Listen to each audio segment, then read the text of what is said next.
Okay, welcome back to what is episode now 12 of Ag Inspire. My name is Tommy Heffernan. The concept's pretty simple. It's to have interesting conversations with people doing inspiring things in agriculture. And I think over the last couple of weeks, I've gone for wisdom and experience. But this week, I'm extremely excited to bring a young member of the Irish ag industry on to have a chat with, and that's Nick Cotter. Nick, good morning to you. Good morning, Tommy. How are you keeping? I'm great, Nick. I'm absolutely delighted to have a conversation with you. I came across you, we were discussing briefly beforehand on what's a super account on Twitter, Ireland Farmers, run by Noel Clancy. And what it does is it showcases all different aspects of Irish farming and Irish businesses. And I was absolutely blown away by you and your family, your dad and your brother, when you ran the account for the week. And I said, I got to talk to this guy. I've got to see, as I said Thanks for having me on, Tommy. What makes Nick tick is what I said to you. I mean, yes. The diversity of enterprises you have in the farm, the entrepreneurial stuff that you're doing, it's brilliant. And you're a real positive voice, and you're a young voice in agriculture as well. So I suppose, Nick, I'm doing too much talking. Tell people a little bit about you and where your farm is and where you're based. Yeah, so we're based in Abbeyfield, just in West Limerick, and we're a sheep farm. And I've grown up here all my life. We've been in the sheep farming all our life. We were previously in beef and dairy before I was born, but in the interest of profitability, because we also have a hill farm back in County Kerry, we moved into the sheep side of things. And I suppose for me, where the kind of interest came in for ag was purely the exposure on the farm. It was a case of getting up every morning, and particularly during the summer when we were off school, we could do anything we kind of wanted, bar going to chainsaws and some of the more dangerous stuff, but we'd be able to explore the place. And there's an inherent curiosity that we had about the place because, I mean, we've got some cool stuff that we were able to show off during the Ireland Farmers Week. There's a holy well on the farm. We've got a field that's got millions of daisies inside in it just because it's been naturally left that way, and we don't be plowing that piece of land. There's just lots of interesting stuff that we can do in it. We spent summers building bird boxes to go into our own forestry. We spent it building a swimming pool out of 6x4s. We spent it chasing sheep around the place. We spent it doing every sort of different thing, but it's the curiosity, it's the diversity of being able to explore, it's being around nature, it's all that kind of stuff that's kind of led on to having that passion for agriculture. And then, of course, it's the whole animal side of things. I suppose where I kind of got the passion, particularly for sheep, was when I was 11 or 12, and we were inside lambing, and it was hard going for the 3 weeks. It's getting up at 6 a.m, it's working until 10 at night, it's getting up at 2 a.m. to do the checkout in the field, and you've your fingers crossed that, Jesus, I hope one hasn't lambed, because then I'll have to bring her into the shed and I'll have to tag her up, and oh Jesus, more work to be going on, I'll never get to bed. It was doing that, but getting that exposure at such a young age, it brings on that whole element of responsibility onto an individual. It brings that whole element of being accountable. You can be proud about what you're doing as well, because you know that you get the reward for the hard work. And it was being able to see that for us. It was putting in the hard work and seeing then we had more lambs alive. We were getting better profit for the farm because there was healthier lambs on the farm. It was all that side of stuff that just showed to me that if you do put in hard work into something, you can reap the rewards of it. And it's not necessarily the monetary rewards. It's also having the just being proud of what you're doing. So I suppose to start off where it all came from, we've been taken away with sheep all along, and my brother I was 13 at the time, and my older brother Jack was 15, I think. We started in firewood, so we'd done a thinning of our own forestry at home, and we'd logs in the yard, and myself and Jack, who's my brother, we spent the summer and we looked and we said, Jesus, what will we do this summer? We need to find something to do. And we simply said, Jesus, what about selling firewood? And this kind of came from, we went to a forestry demo show, and we'd seen that some lads were selling some of the lower quality logs that come out of the forestry for firewood. Now, these are logs that can't be used for making furniture. They can't be used for making stakes or pallets because they're too crooked and that sort of stuff. And we said, Jesus, why don't we try it? I mean, everyone has a home, and they need to heat their home, so why not? And it was kind of just a case of going to our father and saying, look, we kind of want to do this. And there was great support there from day one, because he just said, sure, why not? Like, I suppose you're not really doing anything else productive around the place. You're still only kids, so just try and give a hand and do something, keep yourselves entertained. So we kicked off with the firewood and just started with hatches and chainsaws and trying to tip away on that. And the business kind of started to grow, and we started to sell these net bags around the place. And we tipped away doing that 2 years, just calling door to door around local households. And then I suppose we started to get more serious about the business when we could see that we were going into housing estates and seeing around the place with our competition. We were all kind of selling the same stuff. There was no real way of differentiating our firewood from anyone else's. So then we got involved in the Wood Fuel Quality Assurance Scheme, which is kind of like the Board B quality mark, but for firewood. And that then, once we got that, it meant that our firewood was differentiated from everyone else's, because then people knew we were selling high quality firewood. It was like, once you seen the label on the bag, you knew it was good stuff. You knew it was going to burn. It wasn't top and waste. You wouldn't be waiting 2 hours to get any heat out of it. And then it was at that point that it just belted on and belted on. We got a great reputation for doing the dry firewood. And that's pretty much what we've been doing for the last 8 or 9 years up until last year. So then last summer, it was a case of looking at another project and saying, how can we further diversify that farm? How can we bring in more profit onto it? How can we kind of drive this on further? Nick, just before you go on to another project, because you have a number of projects, I want to go back to when you're 13, right? And then you said 2 years later you were 15, and you started talking about looking at your competition, where your business was going, how could you differentiate yourself in the marketplace? That's not something that every 15-year-old will think about. So, did you just have a natural inclination for business, do you think, or you know, how does a 15-year-old start thinking like that? I suppose my brother would operate on the side of technical side, so he's very much into production. He does engineering in college, so he's on that side. For me, I was always the person doing all the talking, and I was the person knocking on the front door saying, "Go on, you will, you'll buy a bag, oh, you will," and all that. I was always on the sales and the communication side. So for me, that was my side of the business, and I was there to manage it. And it was a case of trying to maximize that and trying to make it as good as we can. We just have a way of doing things around here of always saying, what's the best way of doing it? It's trying to move away. And I know people can be stuck in their ways and say that's the way we've always done it, but it's always trying to question that side of things. So we spent 2 years in the firewood always just doing it the way we were doing it, which was how everyone else was doing it, but we perhaps thought maybe there's a better way of doing it. And from doing research online, we looked at EU projects, we looked and seen the benefits that if you do produce dry firewood, you get paid better for it. It's better for the environment because it produces less air emissions. And it's better for the consumer because they literally get more heat out of a piece of firewood. If a piece of firewood is 50% wet, 50% moisture, which would be very wet, versus half dry, which is 20% moisture, it has twice as much heat inside in it. So literally you're delivering more heat to people, you're going to get better paid for it. And I suppose that was the key motivation being at that age, because I was fond of wanting to get a new PlayStation. I wanted to go on holidays and do lots of other stuff. But it was always, it's questioning. That's what it is. We always ask why around here. And it was a case of asking, why are we only getting paid as well as the next fella who would be going into a forest, cutting down a tree with a chainsaw and selling it tomorrow? Whereas we were going to the effort of stacking it, covering it, keeping it dry, having that cycle run for 2 years, putting it into sheds to keep it dry. We were going to all that effort. And then it was trying to find a way of having the consumer being able to identify and say, yeah, we should actually be buying this stuff because it's better for a whole bunch of regions. But what amazes me is that at 15 you're using the thought process of what most businesses should automatically be doing and don't do, is asking why or how we can do it better. Who instilled that in you? Is that something that came from maybe your dad, or is that something that you naturally had, that inquisition? But obviously this must have come from somewhere.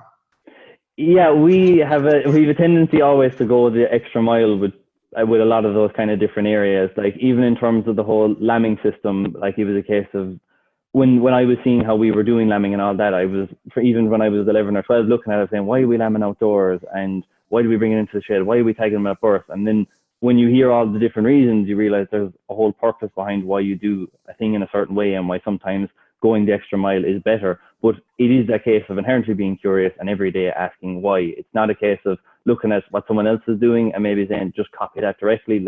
It's kind of looking at what they're doing and seeing what are the best bits that we can incorporate. And on the firewood side, it was specifically looking out to European projects that were trying to get these firewood shopping centres, basically like a filling station but for firewood across the whole lot of Europe. And it was looking at that was the best practice that we could follow, and it was then incorporating it back into us. But it was always a case of asking, can we do this in a better way? And that is what we've done since, because on the sheep side, up until we did start lambing at home, which was in 2012, before that they just lambed back in the hill back in Kerry, and what survived was what was survived. But look, we were young, and our dad, he's an entrepreneur himself, he's running his own business, there wasn't help around. Whereas when we started to grow up, there was help around, and our dad did want to give us that basis in farming because, I mean, it's a fabulous thing to be surrounded by, working with nature. And I think farming is inherently something that I think every farmer is curious in a way, because you're an entrepreneur if you are a farmer truly, because you're running your own business. It's entirely dependent on you how good or bad your farm performs. But being able to see that for us, there was at 12 years of age or 15 years of age, you can see that there's actually a load of responsibility that you can take on. And if you do things well, you can be proud of what you do, and then you reap the rewards out of it. So it's kind of a combination of all those kind of things that got us into asking that kind of question, which is, how do we differentiate our firewood? Yeah, it's a wonderful testament to being allowed to, I suppose, have the curiosity, the will, and the want to do it, and then the support to do it as well. And I suppose people would listen to that and say, you know, you're young, you were entrepreneurial, you were working hard. You still have to balance being a teenager and doing all the other things, getting a bit of time in the PlayStation and that if you wanted it. Did you manage that balance? And I'm not saying balance is the wrong word, because everyone will have different wants. Some people would be just happy to be outdoors and doing that sort of stuff. Did you manage to balance all those things when you were growing up? Did you still got to do the stuff the teenagers do? Yeah, I mean, it was certainly a challenge when the firewood started to grow. As I say, after 2 years, the business started just exponentially growing, which is really positive. But then it meant that we actually had to end up employing our mom to do all the office work, which was a weird thing, I must say, but that's just the way it went.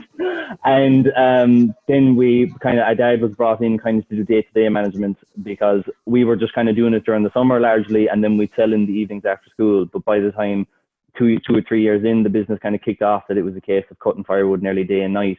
And that needed to be managed, and we couldn't be there 24/7 because we junior cert to go through and then go through the leaving certs and all that.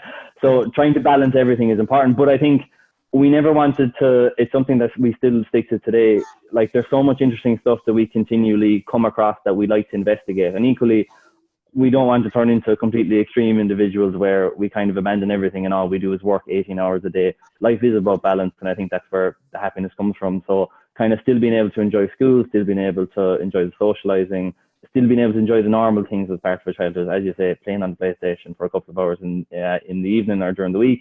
That's important to do too. But then, of course, having the work alongside it as well. It's just, you get the satisfaction of doing all these different things inside one. It just makes for a very interesting kind of childhood, in all fairness, which I think is why I'm still doing it today, as opposed to just being something we did we did when we were young, because we've seen that you can wake up every day and it's just pure excitement, because you say, what's going to be the next thing? And it's just constantly that every single day.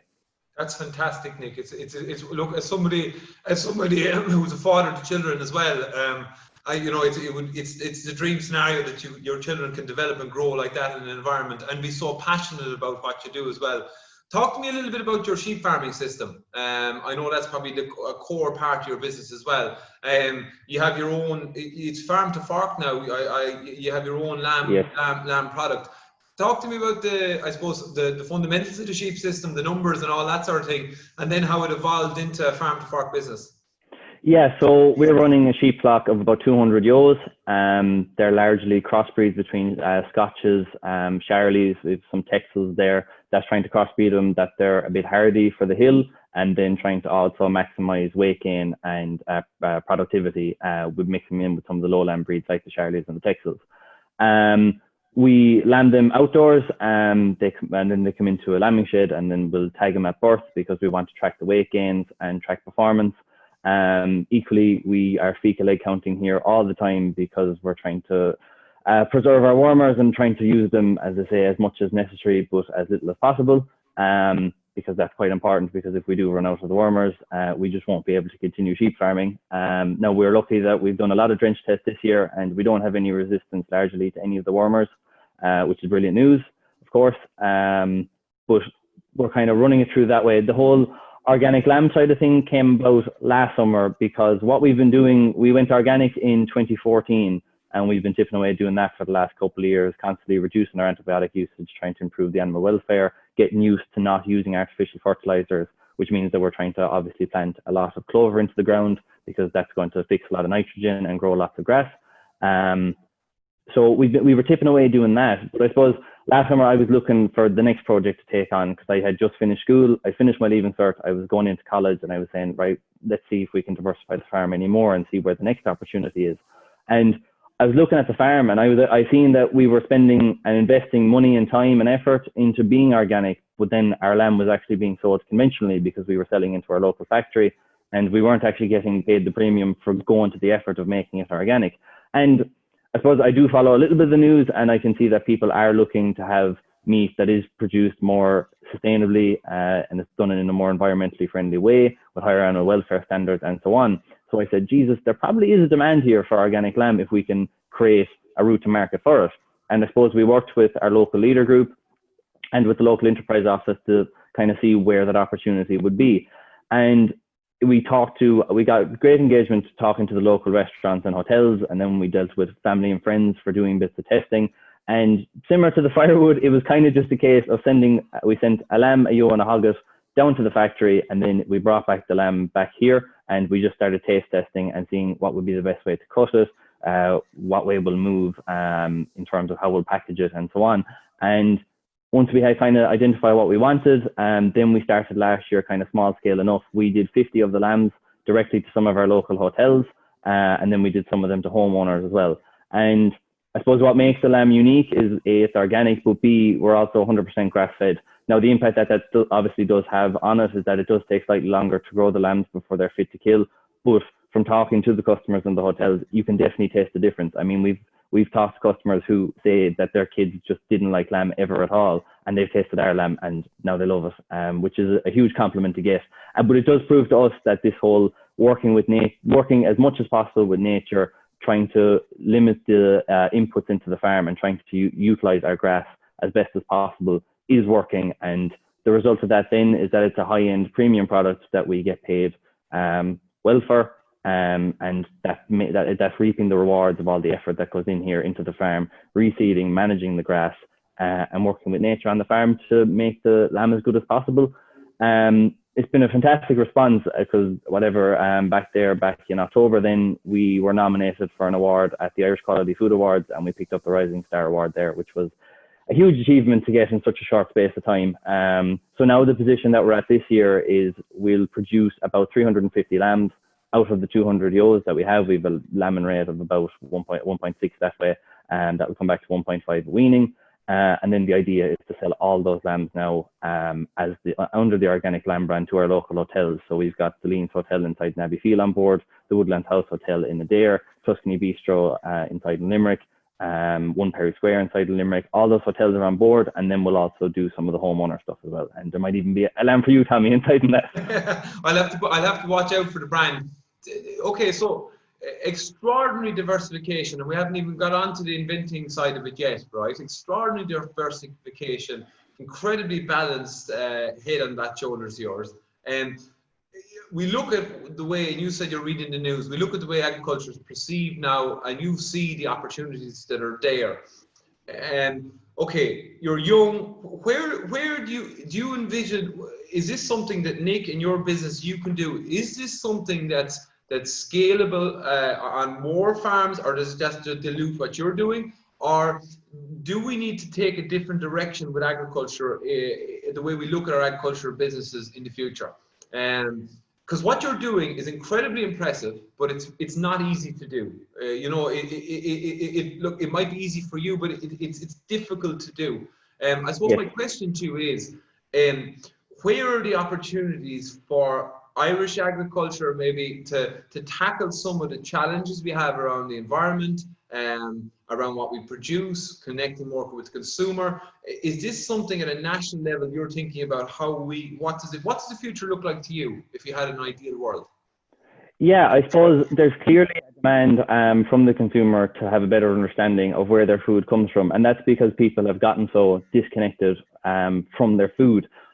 I equally think on the farming side, there has been good acceptance of the fact that we do need to address issues, but I think Dr. Paddy Wall put it better than anyone else, saying that we're not in the business of food production, we're in the business of human health. And that really, I think that encapsulates, it does get people to have a greater understanding of exactly what we're trying to achieve here and what we're trying to do here. Like, it's a case of, I think the future for farming now is we have existing technology. We need to keep using existing technology, and then we need to create more new technologies to do things in a better way. It's all about doing things in a better way and then trying to produce good, high quality protein for a population that wants it, but in a way that is maintaining and going to protect the environment. And there are a few key issues that do come up. Obviously, we need to continue to reduce the carbon footprint of agriculture. And I think that's where a lot of the opportunities are. I think going to the direct to consumer market seems to be the way it's going, because I look particularly at the COVID situation, and it's had, in ways it's affected us negatively, but in other ways it has affected us really positively, because on the organic lamb side, during that Ireland Farmers Week, that fell in the middle of quarantine, and we got a lot of pre-orders coming in for the organic lamb, because a lot more people are spending time at home. I mean, I think they say scientifically it takes 6 weeks for people to form a habit. And I mean, people have been stuck at home for months and are doing a lot more home cooking. I mean, I know before quarantine, as far as I remember, Irish people are the ones that eat the most out of everyone in Europe. But people's habits have changed. People are spending more time cooking at home. The net result of that is butchers are incredibly busy. And from talking to other organic lamb and other direct to lamb producers, they're also very busy at the moment. So there's definitely an opportunity inside in that side. I understand it does take a bit of effort to develop your own brand and all that sort of stuff, but there is huge support out there, and I think it's very important to know that. We got fantastic support from our local enterprise office, from our local leader, and it's great to see them backing agriculture. But I still think if we can continue to incorporate in the existing technologies that are out there, and then to keep developing new ones to address these challenges, to reduce the carbon emissions, and then particularly the next big issue is the antimicrobial resistance, which is your resistance to antibiotics, your resistance to your anthelmintics. They're two big threats that are going to continue to grow in the next 3 years in terms of being entered into the common press. But we have the tools to address these. It's a case of doing what we can. And I think it was Arthur Ashe who put it so well. I remember my principal in school said it before we left school in Leaving Cert, which is start where you are, use what you have, and do what you can. And I think that is a great thing. So it's a case of people to put their best foot forward and trying to do things in a better way. It's, like I said at the start, it's a case of questioning and saying, instead of saying that's the way we've always done it, it's trying to find a better, more sustainable way of doing things. That's the way forward, really, for agriculture. It's such a wonderful mindset to have. And before I went on the call to you, I was looking at some of the American political stuff on the Republican convention. Yes. And you sometimes you see some stuff on social media, and you would sort of get worried for society and the world. But then I talk to people like you, Nick, the next generation of people coming through, and hope and faith is restored. And talk to me a little bit, I suppose, for your generation around COVID-19. You talked a little bit about on the business sense. You're in college now, or you're going into your second year of college, is it? Second year of college, yeah. I'm doing law and business down below in UCC. I suppose the net impact of it, we've been told already, we're only getting 2 days a month on campus. So it means from here until Christmas, I'll be actually physically on campus for 6 days with face masks, and then obviously social distancing on campus. I suppose, obviously, as a young person, it's been good in a way for me because the distractions have been eliminated. So we've got a lot of good work done over the last 6 months. But nonetheless, it is a very challenging environment to grow up in, and I can understand, particularly for people who are just going into college, it's quite difficult, because as much as college is 50% maybe the college course, the other 50% of course is the socializing, and I won't not admit that, of course, it's an essential bit. But that is quite difficult for first years coming in, because trying to make friends and all that in an environment where socializing is the precise opposite of what we're trying to achieve here to suppress the virus. It makes it a difficult environment to be in. But all the same, what I would say about the COVID situation, particularly on the farming side, particularly for people who are in the startup world, starting new businesses or trying to make an impact with anything, it doesn't matter what it is. When the world is a well-oiled machine, it's very difficult to make a big impact. And right now, the world really isn't a well-oiled machine. So there are huge opportunities out there. And I think now is almost as good a time as any for people to get involved with trying to do things a different way, because I think if anything, this has shown that the world is going to continually change, and being afraid of change isn't necessarily a good thing. It's a case of embracing change and trying to make the best of it, because if you don't, you will be left behind. But it's a strange world to grow up in, certainly at the moment. But nonetheless, it's a case of having a positive attitude, making the best of it, because really you shouldn't really worry about the things you can't control. So. I'm blown away a little bit by your wisdom, and it's very natural as well. Yeah, change is an incredibly uncomfortable place for people to be in, but it is a time now for people who just adapt it. I see in my own work and different areas that I'm involved in, that if you adapt to it, you'll survive. If you don't, it will be a very challenging time. Now, talk to me a little bit about Invention, okay? Yes. So you're obviously incredibly entrepreneurial, but one of the things I was fascinated with during your Ireland Farmers was the timber and the lamb business, but the Cotter crate. Talk to me a little bit and explain to people what the Cotter crate is and where that came out of. Okay, so this is going back probably about 4 years. Now, as part of being organic farming, one of the biggest things that we try to do is reduce our antibiotic usage. And the way we wanted to do that was we'll vaccinate our lambs. So the vaccination we want to use is Hepativac P. That's going to protect the sheep against Pasteurella pneumonia and against several clostridial diseases. Now, the problem with doing that is you need to vaccinate the lambs as early as possible, so kind of 3 to 5 weeks of age, and then you have to vaccinate them again at 4 weeks of age. Now, the thing about a 4-week-old lamb is that they're really, really small. So trying to do that at that age is incredibly stressful because you need to separate them from their mothers. You then need to put them in a race, and then you can imagine trying to hold the lamb between your legs, bend over completely, then trying to inject the lamb, and then putting a spray or something on his head so he wouldn't get confused with the 10 other ones that are around him. And that was an incredibly tough job. And it was literally out of necessity that we said, we need to find a better way of doing this, because otherwise we're not going to be able to continue doing this. Because the problem with it was that when we were trying to vaccinate 350 lambs, it was taking all day. And when the lambs were separated from their mothers for that long, we then tried to put them back at the field at 7 or 8 o'clock in the evening. And then you'd hear lambs roaring overnight, and then you come back in the morning and you'd actually find 2 or 3 dead lambs back in the field who died because of starvation. So the core problem was spending way too much time away from the mothers. It was taking too long. It was incredibly difficult. And we were after spending this money and putting out this effort of trying to protect these lambs, and that was the net result. So it really wasn't a good feeling for us. And we just simply were saying, okay, we can't continue doing this, or else we're just going to have to find a better way. So it was a case of trying to go into the engineering shed that we have just over with our tools and our hatchets and all that, and trying to say, right, we need to come up with a better way of doing this. So we started off and we said, right, we need to put the lamb up at a height anyway, because it's absolutely killing our backs being bent over. And even me being a young age, I was still complaining. My dad was an absolute bit stuck in bed for days. So we said, right, this is not good. So we need to have the lamb at a height. Problem was that we just built a box, put the lamb inside in it, and then of course the lamb jumped out of the box. So that wasn't much good. So that's how we came up with the idea for the crate. Principally, it works like this. It's 2 V-shaped walls. One of them is solid, the other one is movable. You move this wall in toward the lamb, depending on whatever size it is. For a small lamb, you move it in like here. And there's a floor underneath, you pull a lever, the floor drops out. And then the lamb is held under his own weight by gravity. And that's simply how it works. Then the lamb is in front of you. You can easily vaccinate him. And then as a result of inventing that, it just meant, oh, well, this is actually really easy for dosing as well. So we made the first one out of wood, and we let that go for about kind of 3 years, constantly making small improvements to make it easy for ourselves. And then I suppose we had a lad who actually called up for timber up to the yard, of all things, and whatever, he was walking around, just looking around the place, and he came across this funky looking yoke, and he said, Jesus, what's that yoke? And we said, oh, it's for handling lambs. And then we'd pet lambs or something in the field across, and I grabbed one of them and I put him into it and I showed him how it works now. So it's like, Jesus Christ, do you want to take that to the plower or someone? Patent that second thing ASAP. My God, that's amazing. And we were like, okay, this is a bit strange. Like, I know, like, we knew we had got something because we found it great for ourselves, but nonetheless, you really don't know what you have because you've never shown it to anyone, and you wouldn't have.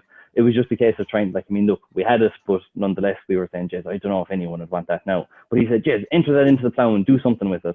So on the back of his advice, we said, Jesus, why not? We love going to the ploughing anyway. We're there nearly every year with something. Ours, we're there ourselves just attending. And we said, Jesus, why not? So we entered it into the Enterprise Ireland Innovation Arena last September, landed up, and we just got the most amazing reaction.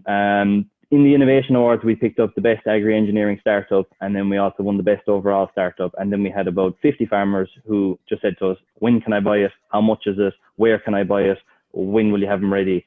And we just said, right, okay, we really have something here. So then we came home from the ploughing and we'd entered another competition, which was the Engineers Ireland Student Innovator of the Year Award.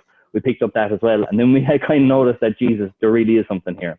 So we then spent kind of the Christmas months, November and December, we were at home and we were assessing, right, maybe there is something here. And we looked at we made up a bit of a business plan. We did our market research and we said, right, maybe there's a big opportunity here.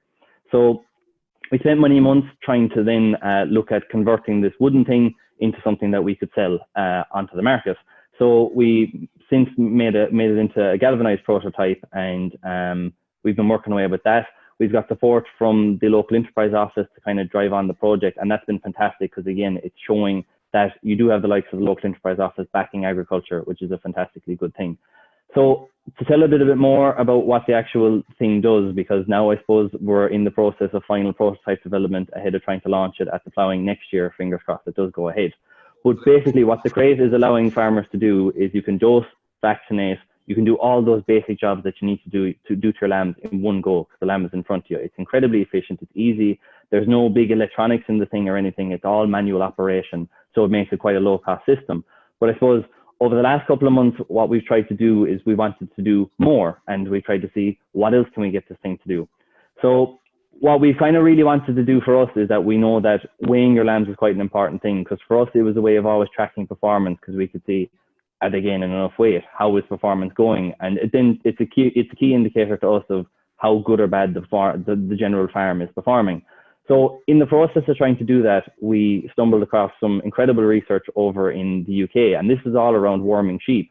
So for the farmer, of course, worms are the biggest enemy because they're the biggest economic factor that's impacting how profitable your farm is. And what they've tried to develop over in the UK is this targeted selective treatment of dosing lambs. And that's basically saying, in short, only dose the ones that actually need to be dosed. And they investigated of how to develop this technology, and it was kind of largely based off these two key underlying facts. And fact number one is that 80% of these worms are actually only in 25% of the sheep. So that's kind of showing that there's a whole load of sheep there that actually they don't have a worm burden and they don't need to be dosed. And then the second fact that comes in is that a lamb can have their weight gain affected by as much as 50% without showing clinical signs, such as scouring and all that sort of stuff. And that set off a whole load of light bulbs in my head of saying, Jesus, there's a whole load of completely unnecessary worming going on here. And if this technology could work, it means that you'll have less labor because you do less dosing, you'll use less wormer, which is going to be great for you because you're not going to have any issues with resistance. And then it's going to be better for the environment because, as we know, a lot of those anthelmintics have a negative effect on dung beetles and all that. And those dung beetles are actually kind of half important because they're a natural anthelmintic. They actually kill worms inside in the soil. So if you've got a healthy population of those, it's a whole circle there because it equals less worming, less resistance. It's a double effect on it. So they did those trials, they ran them for 9 years, and basically the whole result of it is that this technology is fantastic and it works. They were able to get the exact same weight gain out of the lambs, but only using half of the wormer. Now the core problem with it was, and this is where it came to incorporating into our crate, is that to actually have the technology to do this, you need about €30,000 worth of equipment. And that's why most farmers currently don't do it, because it's not the most achievable thing in the world, because you have to invest very, very heavily in your farm. So we looked at our low-cost crate and we said, right, could we potentially incorporate this into our system?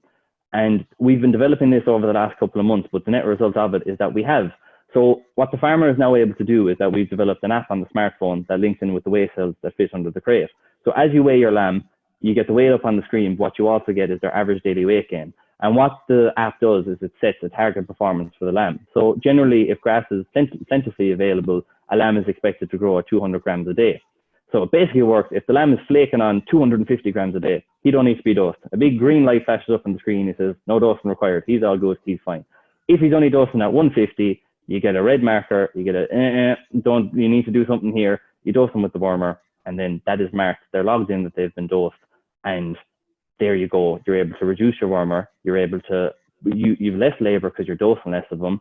You're using less of anthelmintic, and they're really important because, as I said, if we run out of anthelmintics, it means a lot of people just have to stop farming because you can never grow lambs at all because your farm is not going to be productive.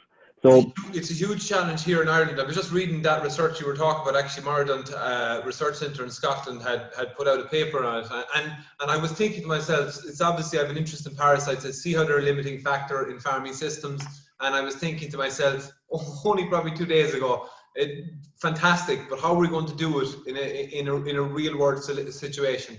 And there you have encapsulated the real world And what you seem to be able to do, Nick, is take difficult challenges, distill down the problem, and come up with solutions that are not complicated. They're simple. They're brilliant in their like, I mean, that's a phenomenal skill. I mean, that's what entrepreneurial genius and invention is all about. Yeah, it's, as I say, it's trying to do things in a better way, but we are mega excited about it. But what I would say is, like, this isn't, it's not necessarily kind of boring farm, it's not basic farm stuff at all. This is quite high tech stuff, but it's just done in a way. We're farmers for years, and we understand that you need to be able to do things practically. That's why we looked at the research and we said, realistically, you need to develop new technology to implement this because it's just too expensive. And that's just facing reality. It's being pragmatic, and it's acknowledging that you need to make things simple in order for someone to do it. It can't just be simple. It needs to be better. It needs to be more efficient. It needs to be cheaper. It needs to have those multiple cascading benefits across the board. So it's a win-win for everything. It's a win-win for the environment. It's a win-win for the farmer.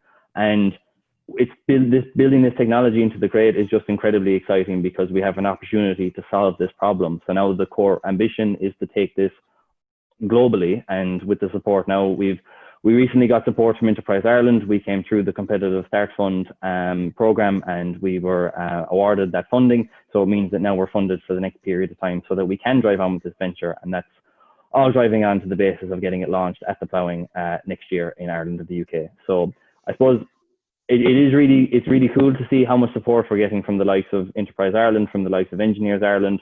More recently, we won another award from even the Munster Innovation Show. We're entered into the Dyson Awards. There's all these different organisations that are there. They've clearly got an inclination towards agriculture, and they want to support us, which is great to see, because I think a lot of people potentially are thinking a little bit negative on it, and they're reading more the negative news than the positive news. But the fact of it is that there's lots of positivity going on there. It's just a case, as I say, of trying to incorporate these newer technologies into the system, but it's making it easy for the farmer. As I say, with that TSD thing, it's giving that information to the farmer in real time when the lamb is inside in the crate, so they can make a decision to say, should this animal be dosed or not? And it's dead simple in its concept, but it's incredibly powerful in the net result of it, because those benefits are just huge for farming. They're huge benefits for the farmer himself, and it's working with nature. It's preserving those dung beetles. It's an all-around better way of doing things. Why is farming with nature so important to you? Is that something just growing up on a farm that you're conscious of? Have you been influenced as you have grown up? Is it the stuff that is happening around you with the environment that's influenced it? Where you mentioned it a few times. It's very important. It's critical. But where is that passion come from? It's a case of wanting to do good things, and I think personally for me, I wouldn't be the type of person to be able to stand up in front of something unless I could back it, and unless I could proudly say, like, this is something good, this is positive, and I'm happy enough to stand behind it. And it was always a case of looking at these various things and saying, what way can we do this so that no matter who this is in front of it, they can rationally and they can objectively assess it, and they can say, this is a good positive thing. And that's what we want. And I suppose that's why the crate is so exciting for us, because it's looking at it and seeing that we have these benefits for us, but every farmer can have these benefits, and then they can stand behind their own production systems, and they can say, we're doing things in a better way, we're improving the system, we're using less antibiotics, we're preserving our anthelmintics, we're working with nature. It's just a much more positive way of doing things. And then you get buy-in from you get buy-in from all sorts of people. You get buy-in from the consumer into the farming system of doing things in a better way. And that's, I suppose, what we're trying to do, is we're trying to improve the system to make it a more environmentally friendly, and it's trying to make life, as I say, our motto our tagline on the crate is making life easy, and that's what it's a case of doing it for the farmer. And that's in terms of labor, that's in terms of stress, it's in terms of trying to manage their lambs, it's in terms of working with environment. Because in my own personal experience, anytime we do try and do things in the natural way of doing it, even in terms of our firewood, we don't have a kiln that dries the firewood, which would just be a waste of energy, because then you're burning firewood to dry other firewood. We do it all naturally. It's all air dried. With the organic lamb, it's 100% grass fed. And yes, there's more effort involved in this, but the net result of it is that we get paid better off. It's a premium product, and we can stand behind it even more because it's a better tasting product, and it's better. And when it comes then onto the crate, it's simply the same way by being able to encourage farmers to dose selectively, being able to encourage this TST thing. It has all those net positive benefits for the farmer and for the environment. So I suppose what I've seen is that working with nature just generally results in a much better result for everyone across the board. And that's why I always encourage people to be looking in that way. But of course, it's always trying to do things in a practical way as well, which is why I say on the crate, it's not this very mad high-tech kind of thing. It's low-tech incorporated with high-tech, and it's a practical solution. That's what it is. It's one that every farmer around the world could use. If you read Temple Grandin stuff around the squeeze chutes and that natural physiological reaction animals have when they're confined is actually quite good. You know, they like it, they respond well to it. It calms them. So from a perspective of animal behavior and welfare, everything, it ticks all the boxes. You're doing business and law in UCC, right? I think from what I picked up, like I've been interested in sort of some of the topics you brought up, and it's taken me about 15 years to acquire some of the thought process and knowledge you're displaying this morning. You could be lecturing in business down in UCC. Who've been your influences outside of your own family? Do you read? What influences you from an entrepreneurial perspective? Or is it, have you people locally that you look at? You mentioned your principal with that great saying. Is it a variety of people? Is it other, like who've been your influences, Nick? Who do you think who's inspired you? I think, like, as I say, we started the first business at a very, very young age. But what it's meant is that growing up, we've got a huge amount of exposure to lots of different things. Like, we started exhibiting at the firewood, at the ploughing at the age of 13. And you just get exposed to so many different things. We entered Ireland's Best Young Entrepreneur age 14 and 16. The firewood has travelled over to Verona in Italy to the big stove trade show over there. But getting that exposure to all these different people has meant that we've picked up a lot of lessons along the way. And there's been a lot of people who've influenced us. I think one of the biggest ones that I came across from the very, very start was actually Neville Isdell. He's the guy who owns the CHQ. He's a former CEO of Coca-Cola. But I remember watching TV3 of all things. It must have been on the telly while we were eating dinner or something. And they were interviewing him about CHQ. He was just after purchasing it. And they're saying, what are you going to do with this? And what would be your advice to other people in terms of, like, what's your kind of general advice to entrepreneurs starting businesses and all that?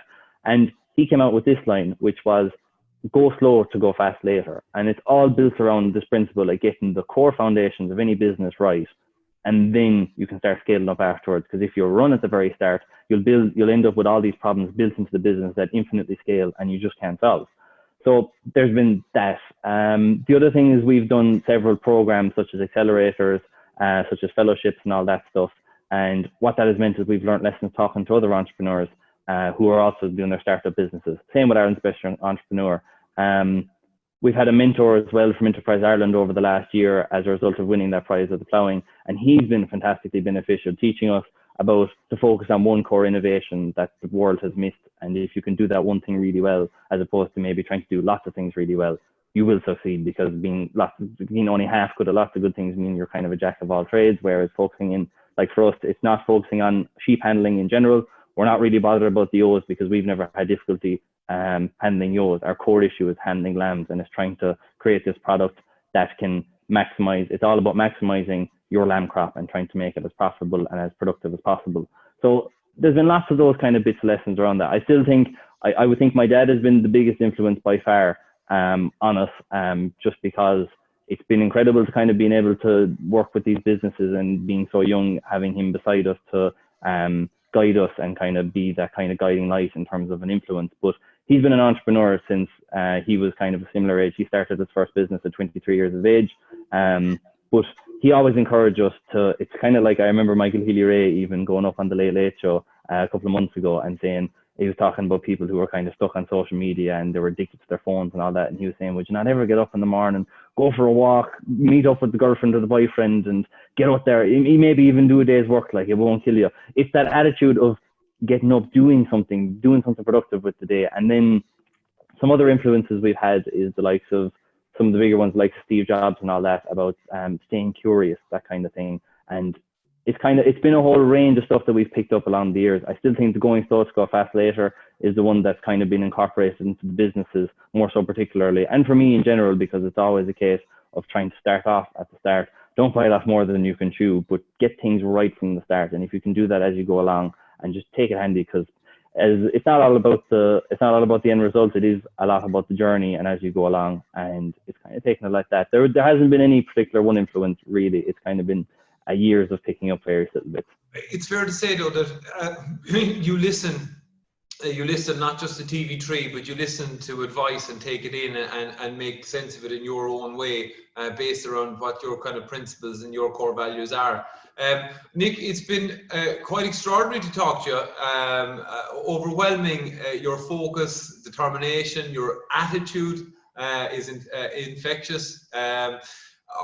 Look, the idea of Ag Inspire was to showcase the different people working in agriculture, the opportunities that are there. And I've gone for, I've had those conversations and wisdom with people who've been involved in agriculture for a long time. It was such a pleasure to have this conversation with you about somebody who's trailblazing. Tommy, thank you. Trailblazing agriculture. And I totally agree with you that it is the way we present agriculture to the future that will encourage more generations to come and younger generations to get involved, to be enthused, to be passionate about, to see the opportunities that are there. So you're a breath of fresh air. I think agriculture is a very exciting industry. So I suppose I would like to leave you with the last words on that, on the future. Why is, in your words, and I think you've covered it a lot throughout our conversation, why is agriculture going to be such an exciting industry to be involved in? And not just at the level that you're at, of the entrepreneurial level, but at all levels of food production. I think it's an exciting industry. In your opinion, why is the future so exciting, Nick? There's so much opportunity to do things in a better way, and it's the way we should do things.